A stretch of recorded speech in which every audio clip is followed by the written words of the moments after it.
네, 감사합니다. 이 시간 우리에게 주시는 하나의 말씀은 마태복음 20장 13절에서 16절 말씀, 마태복음 20장 13절에서 16절 말씀, 신약성경 33면, 34면 정도가 되겠습니다. 네, 마태복음 20장 13절에서 16절 말씀, 신약성경 33면에서 34면에 있는 말씀이 되겠습니다. 네, 말씀 우리 한 절씩 교독하신 후에 마지막 16절 말씀은 한 목소리로 합독하도록 하겠습니다. 제가 먼저 13절 말씀 읽도록 하겠습니다. 주인이 그 중에 한 사람에게 대답하여 이르되 친구여 내가 내게 잘못한 것이 없노라. 내가 나와 한 데나리온의 약속을 하지 아니하였느냐. 내 것이라 가지고 가라. 나중 온 이 사람에게 너와 같이 주는 것이 내 뜻이니라. 내 것을 가지고 내 뜻대로 할 것이 아니냐. 내가 선함으로 내가 악하게 보느냐. 이와 같이 나중된 자로서 먼저 되고 먼저 된 자로서 나중 되리라. 아멘. 할렐루야.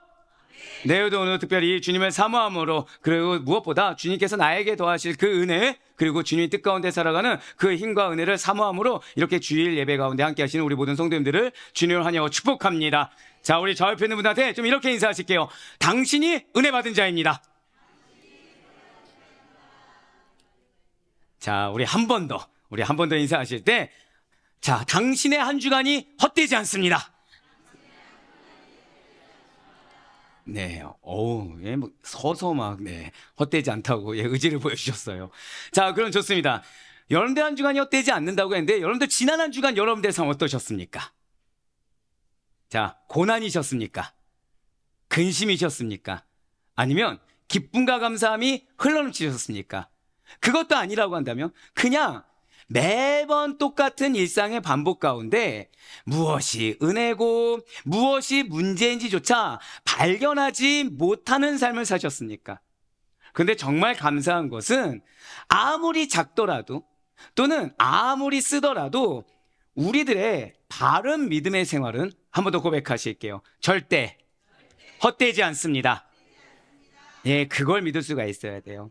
우리의 바른 믿음의 생활은 단 1분 1초도 헛되지 않습니다. 자, 여러분들이 잘 아는 고사성어들이 있을 것입니다. 그 중에 고진감래라는 사자성어가 있어요. 네, 묻진 않겠습니다. 네, 다 아실 거니까. 자, 이것은 무슨 뜻입니까? 고생 끝에 낙이 온다라는 속담과 같은 뜻을 가지고 있죠. 즉, 어떠한 어려운 일이나 고된 일을 겪은 다음에는 반드시 뭐가 생긴다는 거예요? 좋은 일이 생긴다라는 것이죠. 사실 그런데 이것은 우리 역시 마찬가지라는 거예요. 무슨 말씀입니까? 믿는 자들에게도 어떠한 기대 심리라는 것이 있습니다. 즉, 내가 몸과 마음을 다 바쳐서 있는 힘을 다해서 전심을 다해서 수고하고 헌신합니다. 또는 말씀이 인내하라고 한 거예요. 그래서 그 인내도 한번 해봅니다. 참아봅니다. 그리고 사랑을 베풀라고 해서 사랑도 내가 마음속은 그렇지가 않은데 사랑도 베풀어 봤어요. 그럼 무엇을 기대한다고요? 하나님이 그래도 이거 알아주시겠지. 이에 따른 어떠한 보상이나 좋은 결과가 그래도 있을 것이다 라는 기대하는 심리가 우리에게 있다라는 거죠. 왜이겠습니까? 각자 저마다의 마음에 이러한 고진감래라는 말이나 그 뜻을 기억하는 것을 우리가 은연중에 바라고 있다는 거예요.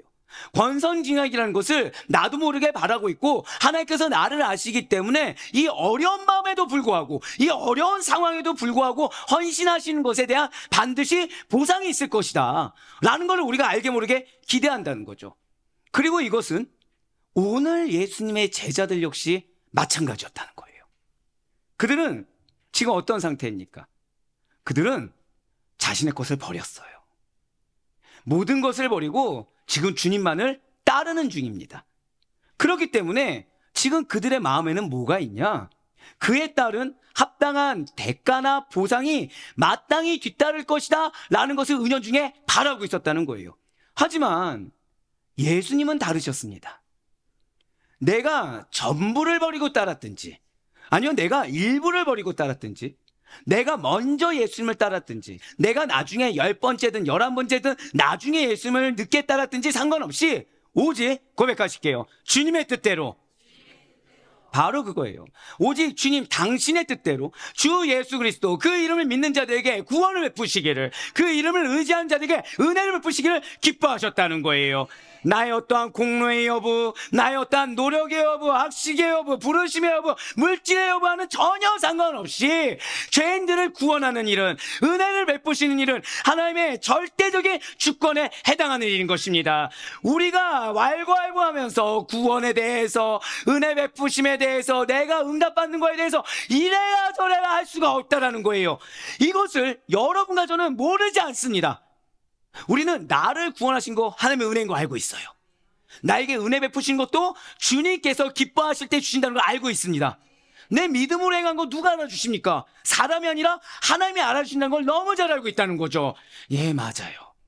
우리는 너무나 잘 알고 있지만 그럼에도 불구하고 여전히 우리가 인간적인 어떠한 인식, 인간적인 어떠한 생각, 인간적인 어떠한 가치관, 인간적인 어떠한 판단, 감정에 나도 모르게 이끌리는 것이 오늘날 우리라는 거예요.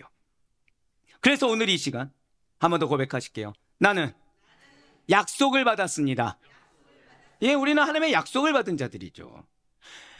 오늘 이 시간 약속을 받은 자의 이제는 합당하게 이끌림을 받아야 되고, 이제는 그에 합당하게 분별하여 순종해야 되는 우리에게, 바로 그 시점이 된 우리에게 오늘의 말씀을 허락해 주셨다는 거예요.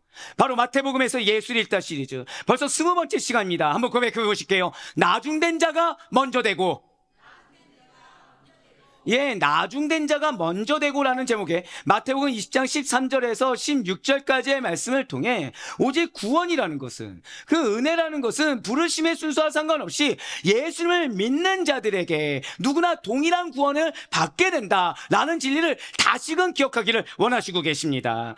가장 중요한 것은 나의 뜻대로가 아니라 누구의 뜻대로요? 오직 주님의 뜻대로라는 진리를 여러분들의 삶 가운데 온전히 새기기를 원하시고 계시다는 거예요. 그렇습니다. 특별히 오늘은 더더욱 주님의 그 간절한 사랑하심과 간절한 의지가 담겨 있어요. 자, 오늘의 말씀의 제목이자 주제가 무엇입니까? 나중된 자가 먼저 되고입니다. 사실 많은 그리스도인들이 오해하는 말씀이고, 많은 그리스도인들이 모해하는 말씀 중에 하나가 바로 오늘 말씀이라는 거예요. 그러나 오늘 하나님께서는 우리가 말씀을 제대로 알길 원하고, 그 가운데 여러분들 지난 한 주간이 근심이셨습니까? 어려움이었습니까? 갈등이었습니까? 고통이었습니까? 의구심이었습니까? 고난이었습니까? 그런 허다한 것이 아니라 겸손함으로 감사하게, 감사함으로 기쁨 가득한 삶을 누리기를 원하시고 계시다는 거예요. 맞습니다. 오늘 말씀의 제목이자 주제는 나중된 자가 먼저 되고입니다. 이 교훈은 사실 이 부분만 봐서는 안 돼요. 마태복음 19장에 부자 청년 이야기와 이어지는 내용입니다. 즉 19장과 같이 이어서 보지 않으면 제대로 이해할 수 없는 말씀, 제대로 알 수 없는 말씀이 바로 오늘 본문의 말씀이라는 거죠. 그렇기 때문에 오늘 본문 말씀은 반드시 마태복음 19장과 연관지어야만 바르게 이해하고 받아들일 수가 있다는 것입니다. 자, 그렇다면 오늘 말씀에 들어가기 앞서 지난 주일에 들었던 말씀부터 한번 복기해 보도록 하겠습니다. 예, 긴장하진 않으셔도 돼요. 묻진 않을 겁니다. 예, 뭐 내가 지금 금요 설교도 지금 잘 기억이 안 나는 판국에 지금 일주일 전에 거를 어떻게 기억합니까? 라는, 예, 저만의 생각이라 생각할게요. 자, 우린 지난주에 부자 청년에 대해서 들었죠. 부자 청년의 결과가 무엇이었습니까?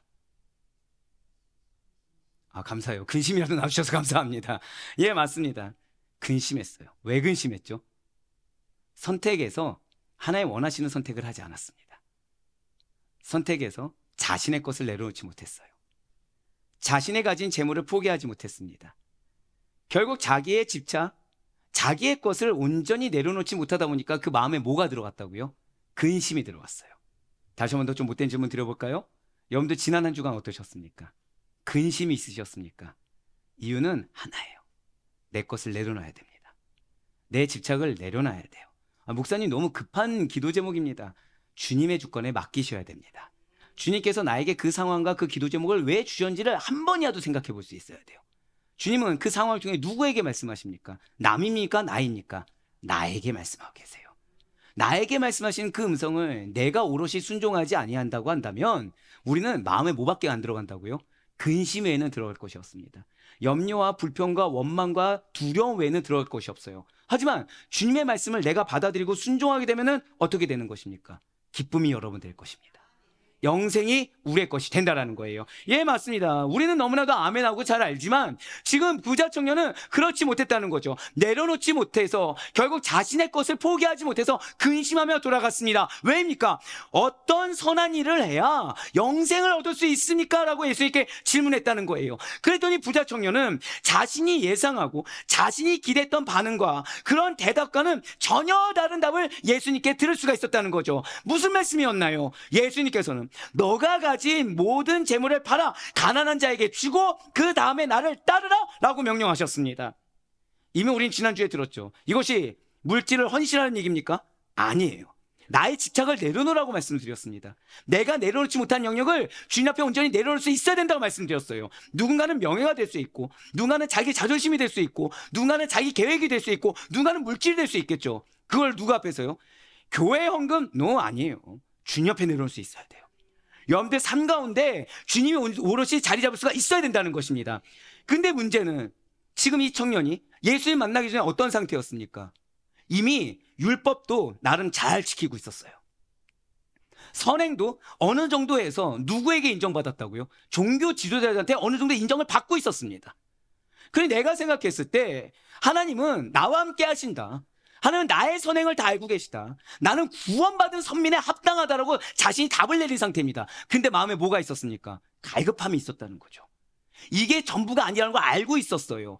그 정도가 아니라 지금 주님께서는 그래서 그 정도면 족하다. 그래 너 칭찬받을만 하다. 그것이 아니라 정말 말씀을 지키는 것이 너가 온전해지길 원한다고 한다면 가진 것을 모두 팔아라.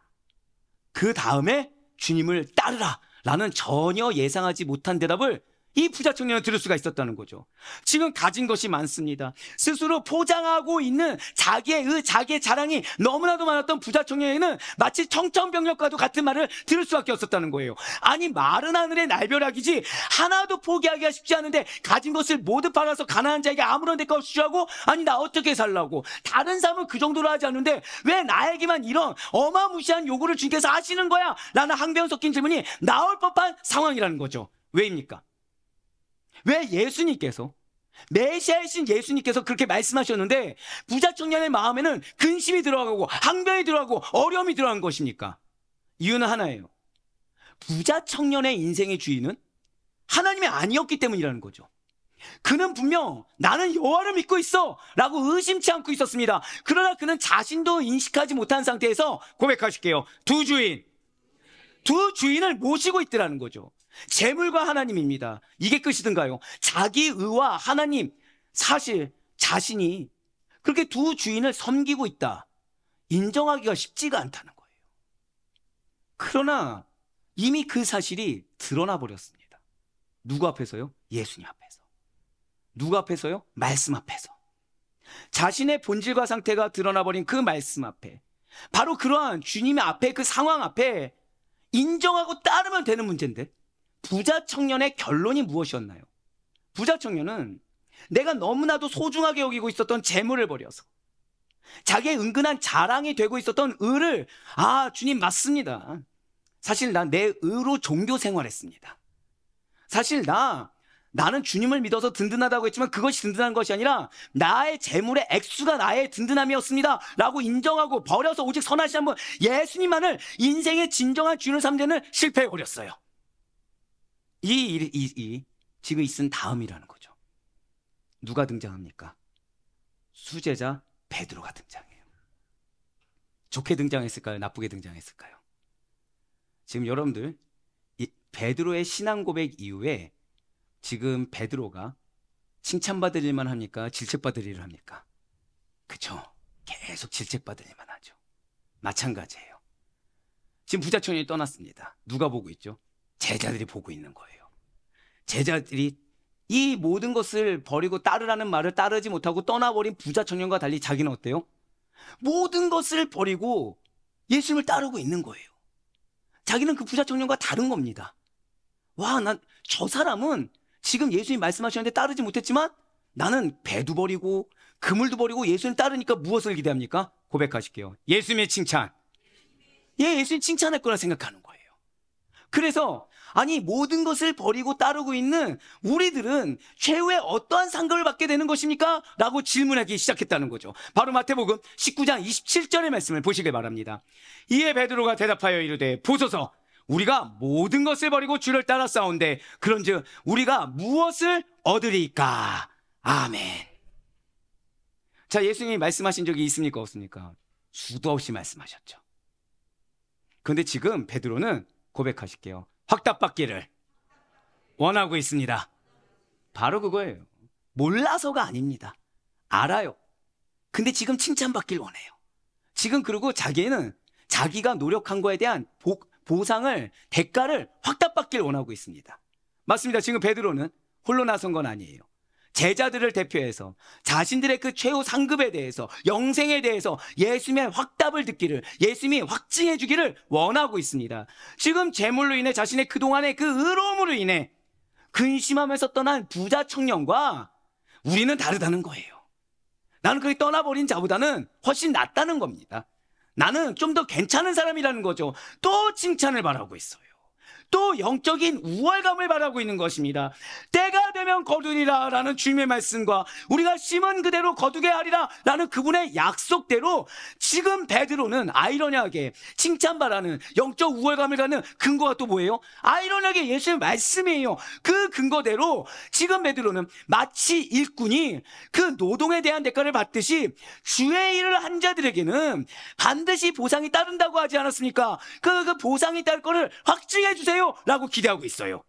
그런데 분명히 사도 바울은 이에 대해서 이렇게 증거하고 있습니다. 갈라디아서 6장 7절에서 9절까지 말씀 보도록 하실게요.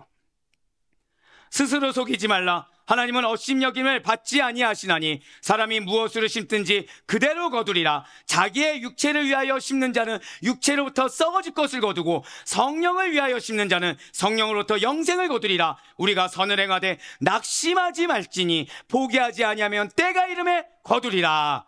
아멘. 지금 갈라디아서 6장 7절에 뭐라고 나와 있습니까? 붉은색으로 표현된 부분을 보시면 사람이 무엇으로 심든지 어떻게 된다고요? 그대로 거두게 됩니다. 약속하고 있어요. 게다가 6장 9절을 보시면 우리가 선을 행하되 어떻게 된다고요? 때가 이르면 반드시 거두게 됩니다. 믿으십니까? 이거를 지금 사도 바울이 이거를 정확히 주님이 약속하고 계시다는 거죠. 사랑하는 성도 여러분들, 선을 행하는 자들, 성령을 위해 심는 자들은 비록 더디올지라도 때가 되면 반드시 심은 그대로의 결실과 열매를 거둘 것을 반드시 믿으시길 바라요. 네, 맞습니다. 그 아멘이 틀린 것이 아니에요. 그 아멘은 맞습니다. 분명 여러분들의 헌신, 여러분들의 수고에 대한 합당한 보상, 그 결과물을 성경이 약속하고 있는 것이 맞다라는 거예요.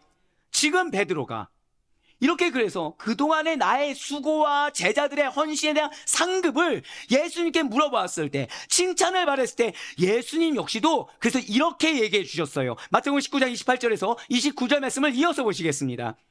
예수께서 이르시되 내가 진실로 너희에게 이르노니 세상이 새롭게 되어 인자가 자기 영광의 보좌에 앉을 때에 나를 따르는 너희도 12보좌에 앉아 이스라엘 12지파를 심판하리라. 또 내 이름을 위하여 집이나 형제나 자매나 부모나 자식이나 전토를 벌인 자마다 여러 배를 받고 또 영생을 상속하리라. 아멘. 지금 예수님께서 무엇을 말씀하셨습니까? 우리가 많이들 오해하시는 거예요. 지금 이 말씀은 좀 죄송하지만 자, 여러분들 헌금 많이 하세요. 그럼 복 받습니다. 이런 말이 아닙니다. 지금 이 말씀은 여러분들 봉사 많이 하세요. 복 받습니다. 이 말씀이 아니에요. 지금 주님은 단지 약속을 확증해 주신 것입니다. 그리스도께서 자기 영광의 보좌에 앉을 때 제자들 역시도 12보좌에 앉아 이스라엘 12지파를 심판하는 권세를 갖게 될 것이다. 영생을 얻게 될 것이다. 고백하실게요. 상급에 대한 약속. 예, 맞아요. 상급에 대한 약속을 제자들은 지금 분명히 받은 상태라는 거죠. 그런데 방금 말씀드린 대로 지금 여기에 대한 예수님이 말씀하신 포커스는 결코 그것이 아니라는 거예요. 미리 답부터 말씀드리면 자, 우리 한번 고백해 보시겠습니다. 사명. 거기에 포커스예요. 죄송하지만. 자, 이것을 예수님께서 약속하셨습니다. 약속하셨다고 해서 지금 제자들의 관심은 어디에 있어야 되는 것입니까? 미리 답을 말씀드렸죠. 사명이에요. 왜일까요? 왜입니까? 자, 지난주에 말씀을 드렸죠. 지금 예수님의 공생의 기간은 얼마나 남았습니까? 맞아요. 6개월밖에 안 남았어요. 지금 6개월 남은 상황입니다. 마태복음 19장 20장은 예수님 공생 기간의 몇 개월 전이라고요? 6개월 전에 기록된 거예요. 이제 고작 6개월밖에 남지 않았습니다. 뭐가 급하죠? 지금 제자들은 예수님의 사역을 계승하는 것에 집중해야 돼요. 왜요? 예수님의 사역을 계승하는 게 얼마 남지 않았어요. 상급 이전에, 고백하실까요? 상급 이전에 중요한 미션이 있습니다. 여러분들 이걸 기억하셔야 돼요.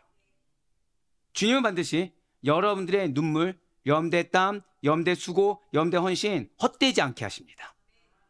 이거를 우리는 믿는다고 하면 우리는 그러면 나의 때에 언제 응답하실 것인가?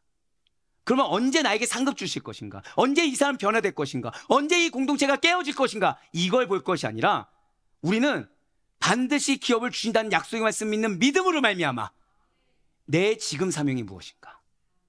내가 지금 해야 될 책무가 무엇인가? 거기에 집중해야 된다는 거예요. 고백하실게요. 사명에도 때가 있습니다. 바로 그거예요.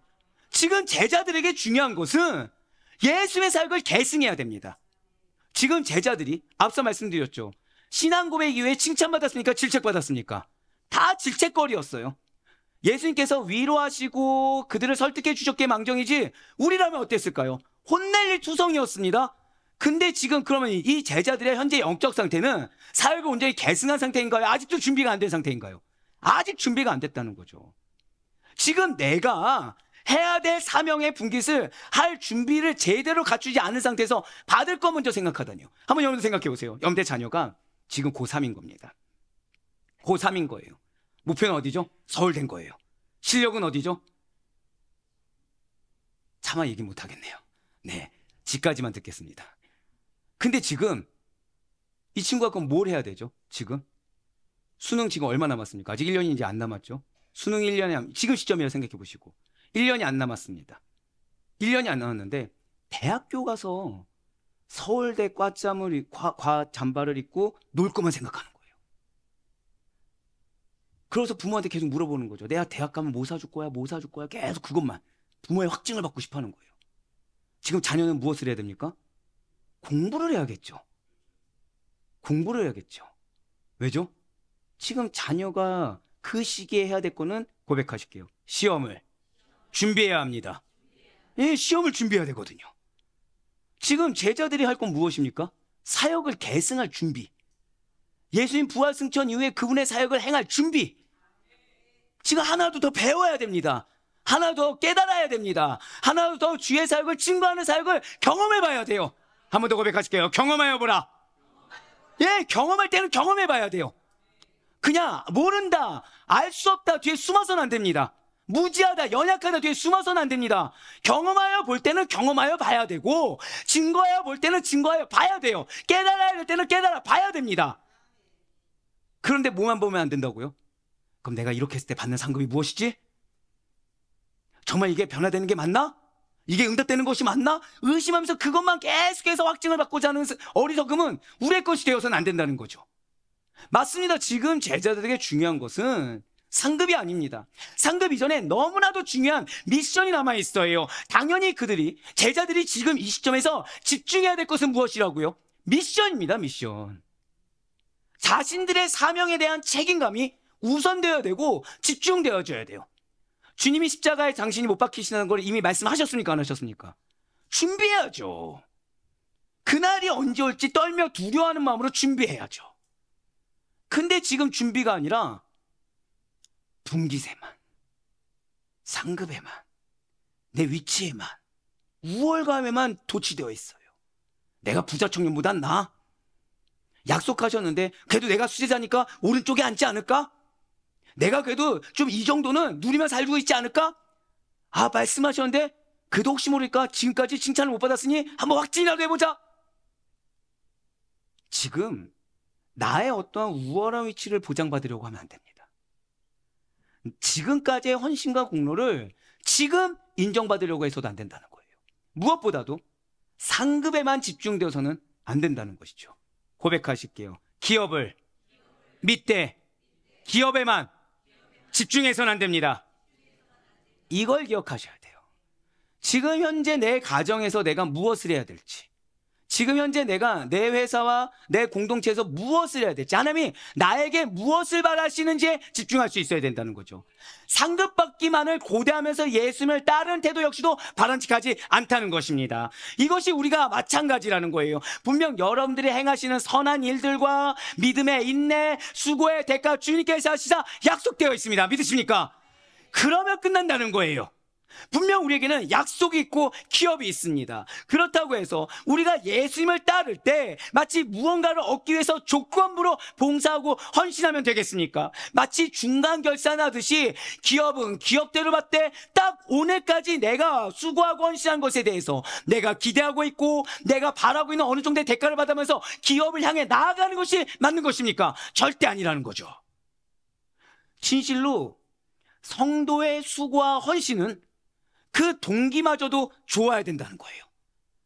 중간 결산할 자세가 아니라 이미 지금 내가 특권을 누리고 있고 이 특권에 더해서 감히 세상이 줄 수도 없고 사람이 알 수도 없는 그 놀라운 은혜의 기업을 나에게 허락하셨다라는 또 다른 특권에 대한 확신으로 고백하실게요. 감사함으로, 기대함으로 나아갈 수 있어야 된다는 것이죠. 결과 목표가 부르심의 상이요, 표대 되시는 예수님이라는 매우 선한 것이라고 할지라도 여러분과 제가 교회를 따르는 것이 아니에요. 목사를 따르는 것이 아니에요. 주 예수 그리스도를 따르는 동기가 다른 어떠한 세속적인 것이 되어서는 절대 안 되며 어떠한 조건부가 아니라 오직 주님에 대한 사랑. 한번 고백하실까요? 나는 예수님을 사랑합니다. 우리가 어렸을 적부터 외쳤던 그 고백이 지금 실제 진심 어린 고백이 될 수 있어야 된다는 거죠. 예수님에 대한 사랑이 동기의 전부가 되어야 된다는 거예요.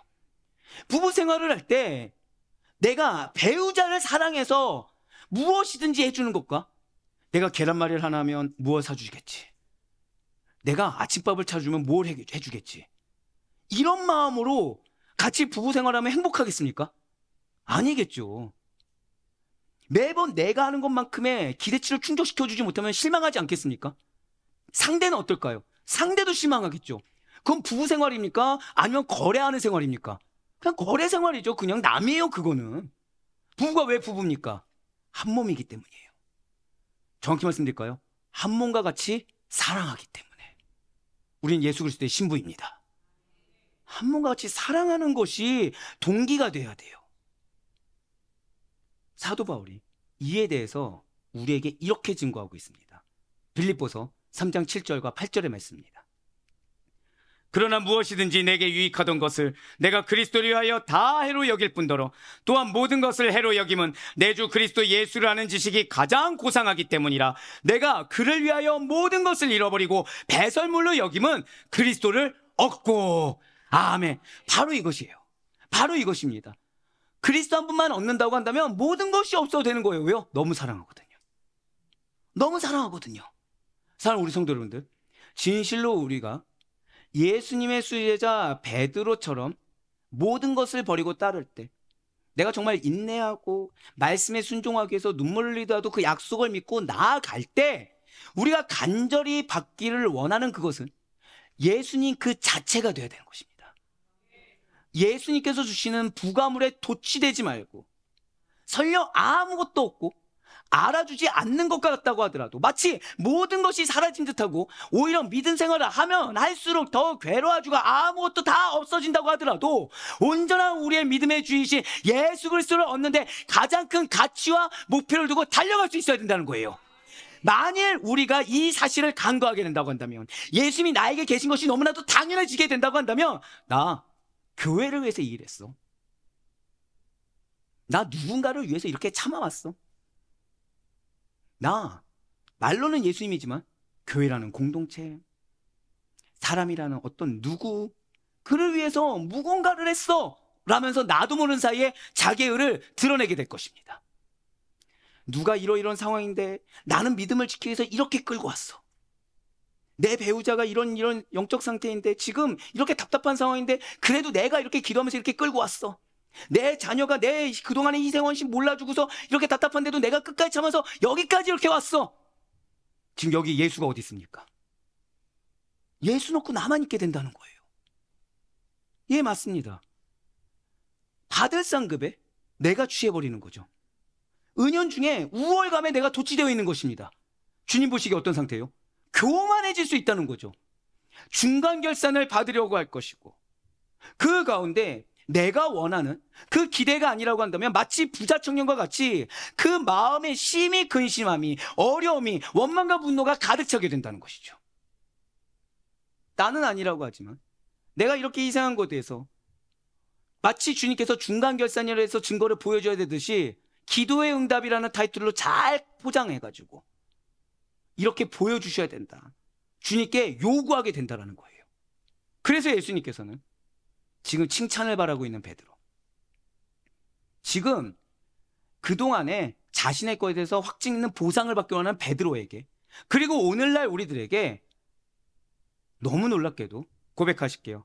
상급에 대한 보상, 그거를 약속해 주셨어요. 아멘 하시면 안 되는데, 여기서 아멘 하시면 안 되는데, 네. 상급에 대한 보상을 약속하신 다음에 사실 그게 포커스가 아니겠죠. 한 번 더 고백하실게요. 의심하지 않겠습니다. 기업에 대해서 의심하지 마세요. 중간에 조급해하지 마세요. 재촉하지 마세요. 주신다고 하면 주십니다. 기업이 너의 것이다 하면 기업이 우리의 것이 되는 것입니다. 과정 중요하지 않습니다. 주님은 약속을 성취하시는 신실하신 하나님이십니다. 그래서 그 다음에 그에 대한 결론으로 이렇게 말씀하신 거예요. 마태복음 19장 30절의 말씀 다 같이 읽겠습니다. 시작. 그러나 먼저 된 자로서 나중되고 나중된 자로서 먼저 될 자가 많으니라. 아멘. 이해가 안 되지 않으십니까? 지금 어떤 상태였다고요? 부자 청년을 봤어요. 베드로는 어떤 상태라고요? 내가 부자 청년보다 낫지 않습니까? 그러니 나에게 확증해 주세요. 그래서 예수님이 어떻게 하셨다고요? 확증해 주셨습니다. 그럼 그 다음에 뭘 말해야 되죠? 여러분들 방금 고백했던 것처럼 조급해하지 마. 줄 거야. 너가 지금 해야 될 사명을 신경 써. 너 그거 신경 써야 돼 라고 얘기해야 되는데 뭘 얘기하셨어요? 지금? 먼저 된 자가 나중되고 나중된 자로서 먼저 될 자가 많으니라, 이 말씀 주셨다는 거죠. 왜입니까? 왜 이렇게 말씀하셨죠? 지금 예수님께서는 먼저 믿었다고 해서, 먼저 그렇게 좀 헌신됐다고 해서, 그보다 좀 낫다고 해서 우월감만 가질 것이 아니라 그 작은 차이 때문에 그 순간에 보상만을 바라고 교만할 것이 아니라, 한 번 더 고백하실게요. 사명의 중요성. 지금 내가 믿는 자로서 해야 될 일, 지금 내가 사명을 받은 자로서 해야 할 책무, 궁극적으로 그 공동체에서 누군가에겐 가정이 될 수 있겠죠. 누군가는 직장이 될 수가 있을 거고, 누군가는 교회 공동체가 될 수 있고, 누군가는 사업장이 될 수 있겠죠. 그 가운데에서 믿음의 성장과 신앙의 성숙을 위해 한 번 더 고백하실게요. 자신을 쳐서 말씀에 복종하라. 자, 여러분들 사명에 집중하는데, 사명에 집중하기 위해서 무엇을 해야 된다고요? 나를 쳐서 말씀에 복종해야 된다는 거예요. 자기를 부인해야 된다는 것입니다. 구원과 상급에 있어서 우리의 의와 공로를 자랑할 수가 없다는 거예요. 오직 하나님의 절대 주권 영역임을 깨닫고 기쁨과 감사함으로 믿음의 인내를 온전히 이루어 그 사명의 끝에 영생을 취하라, 약속된 상급을 취하라고 권면하셨다는 것이죠. 이에 대해 사도 바울이 이렇게 선포하고 있는 것입니다. 바로 디모데전서 6장 11절과 12절의 말씀입니다. 오직 너 하나님의 사람아, 이것들을 피하고 의와 경건과 믿음과 사랑과 인내와 온유를 따르며 믿음의 선한 싸움을 싸우라. 영생을 취하라. 이를 위하여 내가 부르심을 받았고 많은 증인 앞에서 선한 증언을 하였도다. 아멘. 산성도 여러분들의 정체성이 무엇입니까? 우리의 정체성은 고백하실게요. 나는 하나님의 사람입니다. 맞아요. 나는 인간, 이 세상에 속한 세상 사람이 아닙니다. 우리는 하나님의 사람이에요. 이것이 내가 누구에게 속한 거죠? 하나님께 속한 하나님의 사람인 것입니다. 구원받을 자격과 상급받을 자격이 그래도 나 정도면 있지 않습니까? 라면서 알게 모르게 스스로를 드러내 으스대지 말고, 우리가 어떻게 해서 하나님의 사람이 되었죠? 은혜로 되었어요. 마찬가지로 그저 모든 것이 하나님의 은혜임을 깨닫고 겸손히 주를 섬기며 믿음의 선한 싸움을 고백하실게요. 당연히 여기겠습니다. 예, 그러면서 걸어가는 우리가 되어야 된다는 거죠. 왜 이런 트러블이 생길까? 왜 이런 어려움이 생길까가 아니라 이거 당연한구나. 지금 하나님 이 상황 가운데 나의 뭘 보길 원하신다고요? 믿음 보기를 원하시는구나. 이 상황 가운데 주를 신뢰하는 신뢰를 보길 원하시는구나. 우리에게 있을 건 의구심이 아니라 확신입니다. 우리에게 있을 것은 의심이 아니라 주 안에 있는 신뢰인 것입니다. 나에게 은혜의 선물로 주신 구원과 상급을 너무 당연하게 여기서는 안 된다는 거예요. 확신하되 감사해야 되는 것입니다. 구원을 주신 하나님, 상급을 베푸실 하나님, 그분만이 나의 참된 소망과 도움이 되신다는 것이죠. 이거를 우리가 간과하게 된다고 한다면, 아니 머리로는 알고 있지만 실상 마음은 다른 마음을 품고 있으면서 오늘 베드로처럼 예수님, 우리 제자들은 저 부자 청년과는 달리 다 버리고 따랐잖아요. 무엇을 상급으로 주실 것입니까? 주님, 저 내 남편, 내 아내보다는 내가 그래도 주님 앞에서 기도하고 아바에서 헌신하고 내가 좀 더 참아왔잖아요. 나한테 뭐 베풀어 주실 건가요? 주님, 내가 내 자녀 위해서 내가 지금 눈물로 무릎 기도를 쌓은 것이 얼마입니까? 이제는 때가 되지 않았으니까 나에게 어떤 응답 주실 것인가요? 라는 너무나 뻔뻔한 질문을 할 수가 있다는 거예요. 지금 베드로의 이러한 태도는 뭐와 똑같습니까? 마치 자신을 힘들게 낳아서 고생하며 길러주신 부모님께 낳았으면 길러줄 책임이 당신들에게 있지 않습니까? 내가 언제 낳아달라고 했습니까? 아니, 둘이 좋아서 결혼해서 낳았으면서 책임지고 내가 더 잘 먹고 잘 살게 하는 거는 당신 책임 아닙니까? 라고 당연하게 요구하는 거가 똑같다는 거죠. 그런데 예수님을 보세요. 지금 진짜 놀란 건 예수님을 보세요. 이렇게 배은망덕하고 후한무치하며 적반하장의 태도를 가진 자녀들과 같이 어리석은 질문하던 베드로예요. 한 번입니까? 지금 여러 번입니까? 신앙 고백이요. 계속이죠. 지금 계속이죠. 차라리 입을 닫고 있으면 좀 나을 텐데 계속해서 입을 열고 있는 거예요. 차라리 가만히 기도하면 나을 텐데 기도보다 뭐가 앞서고 있습니까? 이 입술이 앞서고 있어요. 말이 앞서고 있다는 거죠. 근데 이런 베드로를 지금 어떻게 하고 계십니까? 한 번 더 고백하실게요. 나를 질책하지 아니하시고 교훈 주고 계십니다. 지금 그러고 계신 거예요. 이만한 사랑이 어디 있습니까? 마땅히 질책할 만한데 한번 생각해 보세요. 여러분들의 자녀가 여러분들한테 난 이 정도 받아 마땅합니다. 뭐라 여기실 건가요? 그래 너가 그거 받을 만하다 그러실 거예요? 보통 바랄 때는 진짜 합당한 걸 요구하나요? 아니면 그 이상의 걸 요구하나요? 다 경험담이 있으시군요. 그 이상의 걸 요구하는 거죠. 그거 보고서 야, 내 아들 포부가 크네. 야, 내 딸 배포가 크다. 그래, 태어났으면 그 정도 배포는 있어야지. 이러면서 칭찬하시겠습니까? 아이고, 얘가 누구 닮아서 지금. 그러면서 그들에게 뭐라고 하시겠습니까? 너 정신 차려고 하지 않으실까요? 근데 지금 주님을 보세요. 주님 베드로 탓하지 않으셨어요.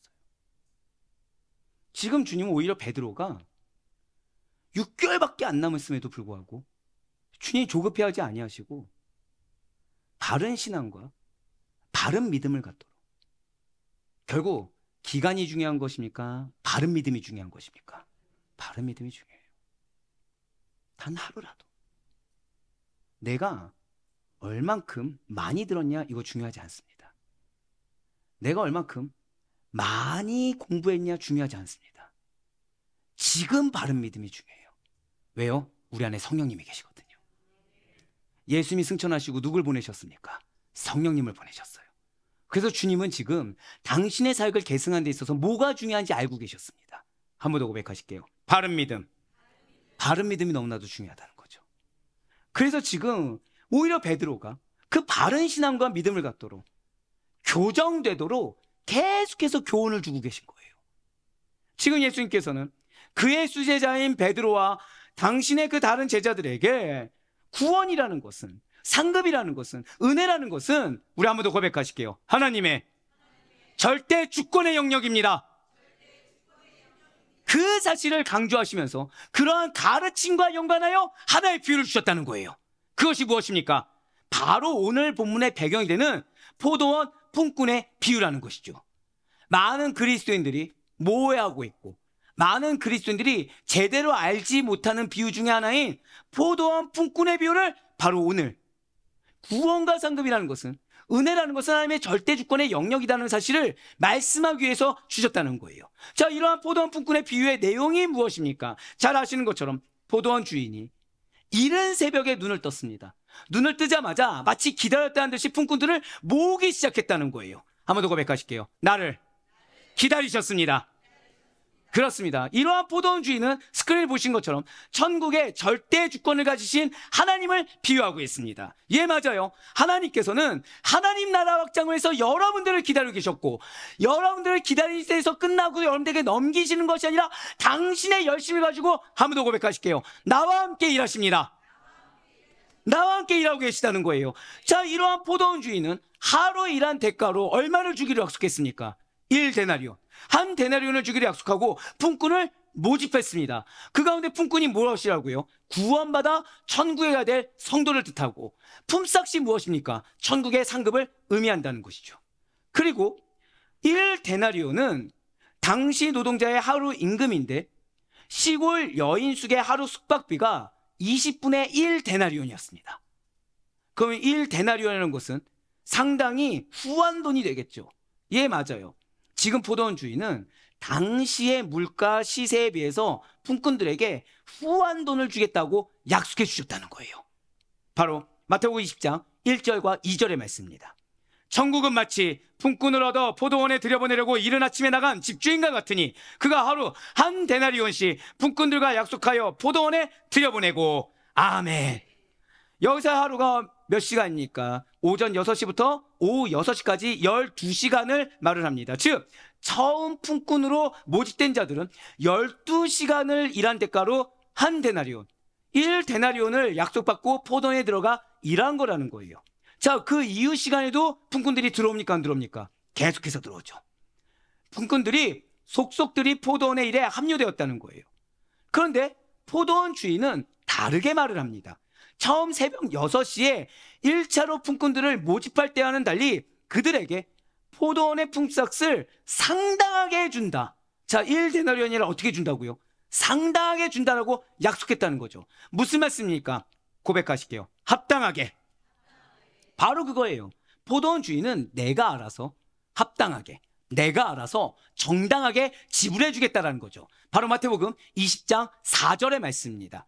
그들에게 이르되 너희도 포도원에 들어가라. 내가 너에게 상당하게 주리라 하니 그들이 가고. 아멘. 지금 포도원 주인은요, 품꾼이 하루 수고한 일에 대해서 1차로 모집한 자들과는 달리 주인이 정한 합당한 대가, 정당한 대가, 상당한 대가를 준다는 방식으로 3시간 간격을 두어 품꾼들을 모집하였습니다. 그렇습니다. 품꾼들이 이후에 포도원 일에 합류한 시간은 다 제각각이었습니다.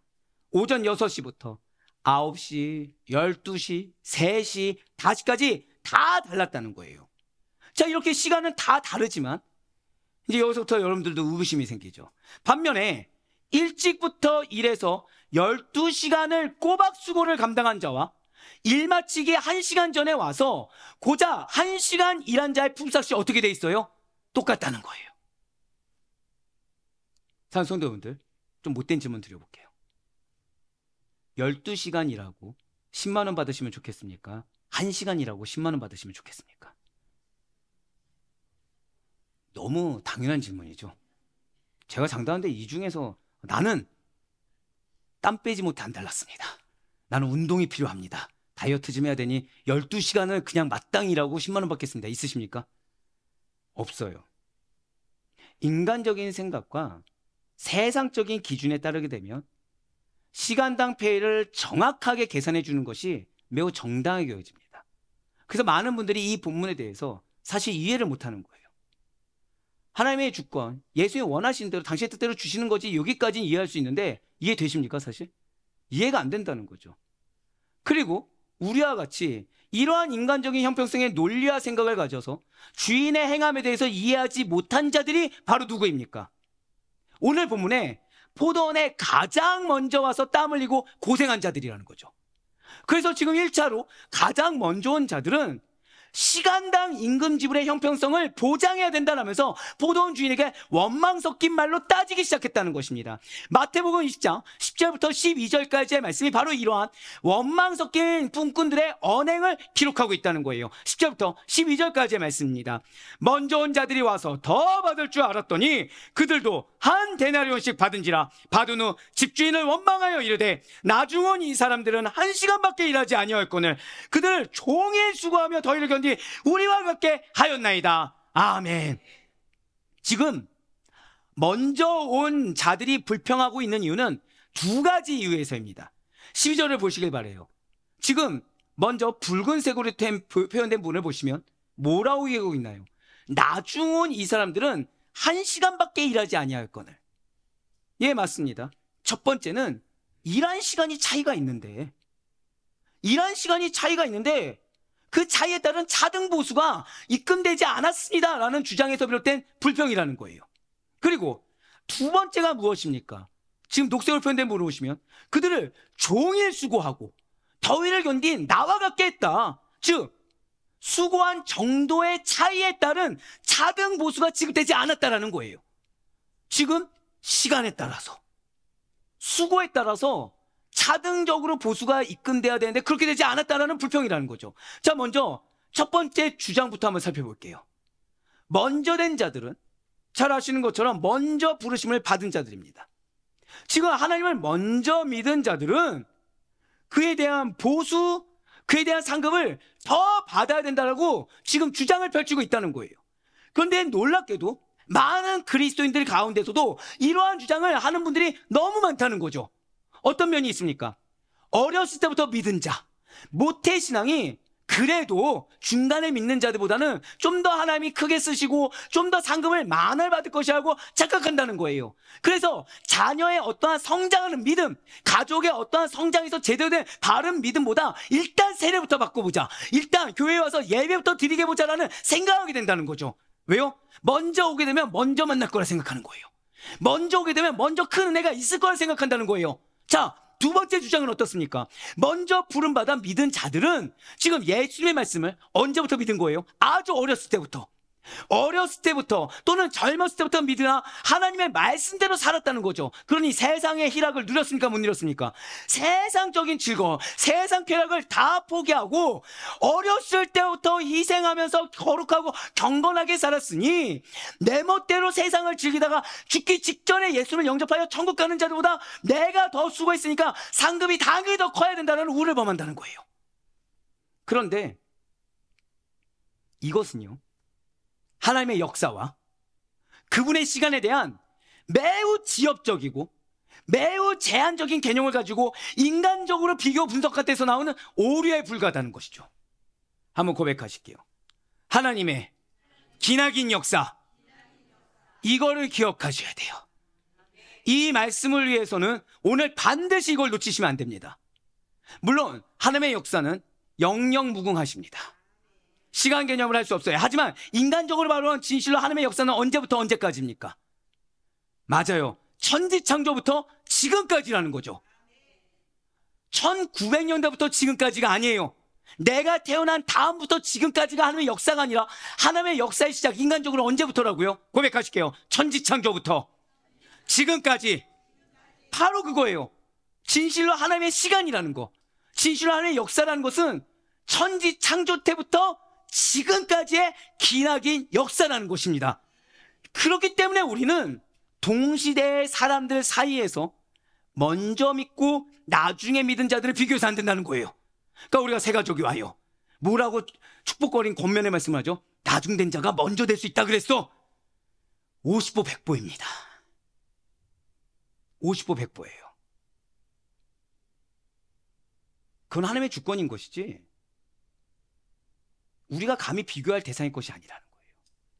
내가 생각하는 내 배우자의 믿음의 연약함, 내 자녀, 내 가족의 믿음의 연약함과 나를 비교할 만한 거리가 아니라는 거예요. 왜요? 한 번 더 고백하실게요. 하나님의 기나긴 역사. 예, 맞아요. 하나님의 기나긴 역사 안에서 비교해 보셔야 돼요. 지금까지의 하나님의 기나긴 역사에 누가 있습니까? 순교자도 있고 그 가운데 소극적으로 믿는 자들도 있었다는 거죠. 그렇기 때문에 하나님 나라를 이룩하는 데 그 헌신의 정도가 오늘날과는 감히 비교할 수 없을 정도로 다 다를 수가 있다는 거예요. 그러니 누가 더 수고했느냐, 누가 더 희생했느냐, 누가 더 헌신했느냐, 누가 더 많은 상급을 받아야 되느냐의 평가는 감히 오늘날에 내가 내릴 수가 없다는 것입니다. 한번 고백하실까요? 조급해하지 말자. 예, 조급해할 것이 아니라는 거예요. 지금 내 마음이 그렇게 힘들어할 만한 이유들이 아니라는 거죠. 오늘 포도원의 품꾼의 비유는 하나님께서 당신의 보상을 당신의 은혜와 절대 주권으로서 분배하신다라는 사실을 우리에게 명확히 보여주고 있습니다. 어디 안에서요? 한 번 더 고백하실게요. 하나님의 기나긴 역사. 그 기나긴 역사 안에서 바로 마태복음 오늘 본문이죠. 20장 13절부터 15절까지의 말씀 보시길 바랍니다. 주인이 그 중에 한 사람에게 대답하여 이르되 친구여 내가 내게 잘못한 것이 없노라. 내가 나와 한 데나리로의 약속을 하지 아니하였느냐. 내 것이나 가지고 가라. 나중은 이 사람에게 너와 같이 주는 것이 내 뜻이니라. 내 것을 가지고 내 뜻대로 할 것이 아니냐. 내가 선함으로 내가 악하게 보느냐. 아멘. 자, 계속해서 말씀드렸죠. 이 비유는 무엇을 생각한다고요? 하나님의 기나긴 역사예요. 분명히 포도원 주인은 처음 온 자에게 하루 12시간 일한 품삯으로 한 데나리온을 약속해 주었습니다. 약속대로 주었습니까? 안 주었습니까? 주었어요. 한 번 더 고백하실까요? 내가 집중할 것은 나의 사명과 나에게 주신 약속입니다. 그것만 집중하시면 돼요. 옆에 있는 자가 무엇을 누리냐 이걸 볼 게 아니에요. 지금 하다못해 내 가족이 죄송합니다. 내 발목을 얼마나 잡냐 이걸 볼 게 아니에요. 왜요? 나에게 약속을 주신 분이 하나님이세요. 그 하나님은 내 그런 모든 상황 가운데 약속을 성취하실까요? 안 하실까요? 성취하신다는 거예요. 그러니까 옆에 있는 사람 남편 아내는 잘 믿는데 왜 내 남편 아내는 그래? 그럴 필요도 없고 우리 누구의 어떤 장로님의 자녀는 이렇게 쑥쑥쑥 잘 커나가는데 왜 내 자녀는 이렇게 믿음의 길을 잘 안 들어와? 이럴 필요도 없고 우리가 집중할 것은 약속대로 하나님께서 주실 것이다. 그 다음에 부름받은 품꾼들에게 주인이 한 데나리온이라고 했습니까? 상당하게라고 했습니까? 예, 바로 그거예요. 한 데나리온을 한 적이 없어요. 포도원 주인이 정당하게 여기는 바에 합당하게 일한 시간과 수고의 정도와는 상관없이 내가 주겠다. 그것이 1데나리온이 됐든 2데나리온이 됐든 누구 몫입니까? 주인의 몫이라는 거죠. 그러니 먼저 온 자는 14절 보여주세요. 14절에서 나온 것처럼 내 것이나 가지고 가라는 말에 순종하면 된다는 거예요. 주인이 지금 주인의 것을 가지고 뜻대로 하는데 왜 악하게 보는 것입니까? 선한 것이라고는 하나도 없는 우리가 무엇이라고? 하나님께서 당신께서 주시는 은혜와 절대 주권을 가지고 각자에게 합당하게 나눠주겠다고 한 것에 대해서 어떻게 우리가 이견을 하고 토를 할 수 있겠습니까? 사랑하는 성도 여러분들, 계속해서 말씀드렸죠. 오늘 이 말씀은 어디 안에서 이해되어야 된다고요? 하나님의 기나긴 역사. 자, 과거의 역사를 거슬러 가면 예수님을 믿고 순교하신 분들, 성경의 위대한 아브라함과 이삭과 야곱 같은 그런 모세 같은 인물들과 또 선교사님들과 믿음의 선배님들이 많이 계십니다. 한번 여쭤볼게요. 나는 그래도 믿음의 선배 중에 어떠한 자하고 비견될 만하다. 나의 희생이라는 것은 성경 인물에 기록된 분들 중에 한 명과 비할 바 된다. 있으십니까? 지금 내가 흘린 눈물의 양이라는 것은 선교사님들이 흘린 눈물의 양과 비할 바 된다. 있으십니까? 예, 맞아요. 아마 우리가 어떠한 믿음을 가지고 있다고 하더라도 어떠한 헌신을 한다고 하더라도 내가 어떠한 희생과 내가 어떠한 눈물과 내가 어떠한 고통을 감수한다고 하더라도 감히 그분들과는 비할 바가 안 된다는 것이죠. 우리 한번 고백하실까요? 내가 마지막에 온 자입니다. 바로 그거예요. 방금 말씀드린 그분들이 먼저 부르심을 받은 자들입니다. 우리는 너무 지엽적으로 생각해서 교회 생활 먼저 하신 분들, 예수 먼저 믿은 분들 이 정도로 생각했지만 그것이 아니라 먼저 된 자가 어떤 분들이라고요? 믿음의 선배들, 순교자들, 성경 속 인물들. 우리는 그분들에 비하면 나중에 부르심을 받은 자들입니다. 심판날에 그리스도 안에서 죽은 자들이 먼저 일어날 것이지만 세상 끝날 우리들은 먼저 부름받은 그분들보다 뒤처지지 않고 같이 하늘로 들려 올라갈 것이라는 사실에 정말 감사하시길 바라요. 한 번 더 고백하실까요? 나는 1시간밖에 일하지 않았습니다. 예, 우린 그자예요.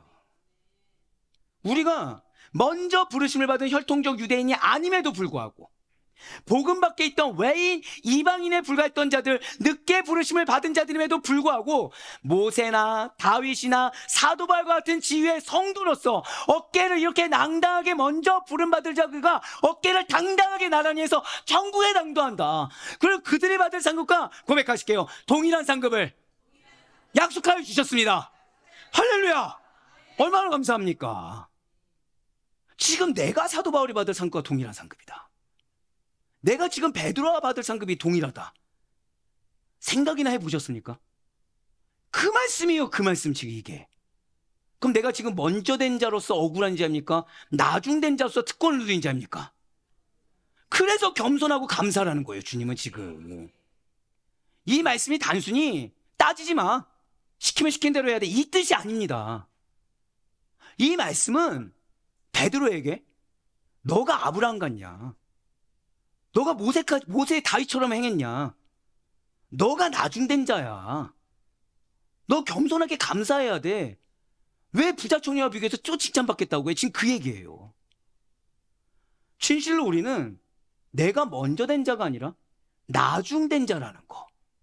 진실로 우리는 한 번 더 고백하실게요. 나는 놀라운 특권을 받았습니다. 그거를 제발 인식하고 감사해야 된다는 것입니다. 오늘 보면 마태복음 20장 16절 말씀, 그거를 기억하시면서 우리 회개함으로 같이 읽겠습니다. 시작.